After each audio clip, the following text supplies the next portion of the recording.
కూతురి కాపురం. కొత్తగా పెళ్ళైన రమ్య ఒక నెల తరువాత అమ్మ ఇంటికి వచ్చింది. వచ్చి రాగానే వాళ్ళమ్మతో గొడవ పెట్టుకుంది. అమ్మ, అసలు నువ్వు ఏమనుకుంటున్నావు? నన్ను ఎందుకు అలాంటి ఇంట్లో ఇచ్చి పెళ్లి చేశావు? నేను అసలు ఉండలేను అని చెప్పింది. అసలు నీకు ఏమైంది? ఎందుకు అంతలా నా మీద మండిపడుతున్నావు అని అడిగింది రమ్య వాళ్ళమ్మ. ఎందుకంటే నేను అక్కడ కోడలి హోదాలో లేను, నేను ఒక పని మనిషిలా అక్కడ కష్టపడుతున్నానమ్మా అని చెప్పింది రమ్య. అత్తయ్య మామయ్యకి వండి పెట్టాలి. నా ఇద్దరు ఆడపడుచులు హాయిగా కాలేజీకి వెళ్ళి వచ్చి నా చేత పని చేయించుకుంటారు. వాళ్ళకి తిండి కూడా మంచం మీదే అందించాలి. అంతలో నా మరిది వచ్చి ఏదైనా రుచిగా మ్యాగీ చేసి పెట్టు వదినా అంటాడు. అంతేకాక వాళ్ళ ఇంటికి ఎప్పుడు చుట్టాలు వస్తానే ఉంటారు. వాళ్ళకి మంచి చెడులు నేనే చూసుకోవాలి. అంతేకాకుండా రోజుకి ఎన్ని బట్టలు ఉతుకుతున్నాను. అక్కడ వాషింగ్ మిషన్ కూడా లేదు. కొంచెం సేపు కూడా నాకు విశ్రాంతి లేదు మా.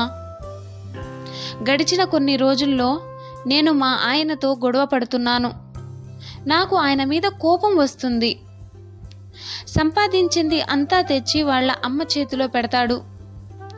పని చేసేది నేను, డబ్బులు నొక్కేది వాళ్ళ అమ్మ. నీకు ఏమైనా కావాలంటే స్లిప్లో రాసి నాకు ఇవ్వు, నేను తెచ్చి పెడతాను అని అంటాడు. అసలు ఇదంతా కాదు, నేను ఆయనతో కలిసి వేరే కాపురం పెట్టాలి అనుకుంటున్నాను. నాకు ఐడియా చెప్పు అని అడిగింది రమ్య. అన్నీ విన్న రమ్య వాళ్ళమ్మ ఇలా అన్నారు. మీ అత్తయ్య నీకు పనులు చెప్తుంది అని ఏడుస్తున్నావు. ఏ గృహిణి ఇలా ఏడవరు. ఎంత పని అయినా సరే ఓపికతో చేసుకుంటారు. నేను కూడా అలా చేసి వచ్చిన దాన్నే. ఇంట్లో పెద్దవాళ్ళు ఉంటే వాళ్ళు నిన్ను రేపు ఎలాంటి పరిస్థితి వచ్చినా నువ్వు దానికి ధీటుగా నిలబడ్డట్లు చేస్తారు. శిక్షణ ఇస్తారే తప్ప నీకు శిక్ష వెయ్యాలని కాదు. నిన్ను ఒక మంచి ఇల్లాలుగా, గృహిణిగా, ఒక మంచి కోడలిగా తీర్చిదిద్దాలి అని వాళ్ళ తపన. ఇంత చెప్పినా నీకు అర్థం కాలేదంటే నీకు రెండు దారులున్నాయి. ఒకటి, నువ్వు వాళ్ళ దగ్గరే ఉండి వాళ్ళకి కావాల్సినవి అన్నీ చేసి పెట్టాలి. ఎందుకంటే అది నీ కుటుంబం కాబట్టి. కాదు కూడదు అనుకుంటే నీ మగుడిని తీసుకుని వేరే కాపురం పెట్టు.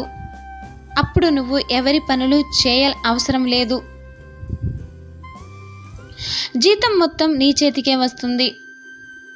కానీ ఒక్క మాట గుర్తుపెట్టుకో, రేపు నీకు కొడుకు పుట్టి వాళ్ళు కూడా ఇలాగే వేరే వెళ్ళాలి అనుకుంటే నువ్వేం చేస్తావు?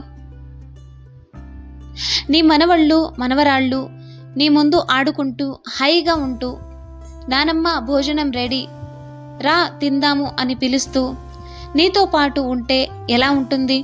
ఒక్కసారి ఆలోచించు అని అమ్మ చెప్తూనే ఉంది.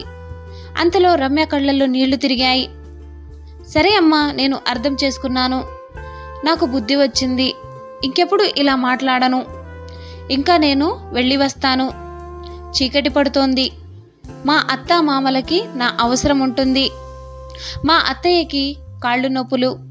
కొంచెం సేపు నేను కాళ్ళు నొక్కితే హాయిగా నిద్రపోతారు అని చెప్పి నవ్వుకుంటూ అక్కడ నుంచి రమ్య వెళ్ళిపోయింది. కూతురు తీసుకున్న నిర్ణయంపై రమ్య వాళ్ళ అమ్మ చాలా సంతోషపడింది. ఈ వీడియో నచ్చితే లైక్ చేయండి, షేర్ చేయండి, సబ్స్క్రైబ్ చేసుకోండి. తప్పులు ఉంటే మన్నించండి.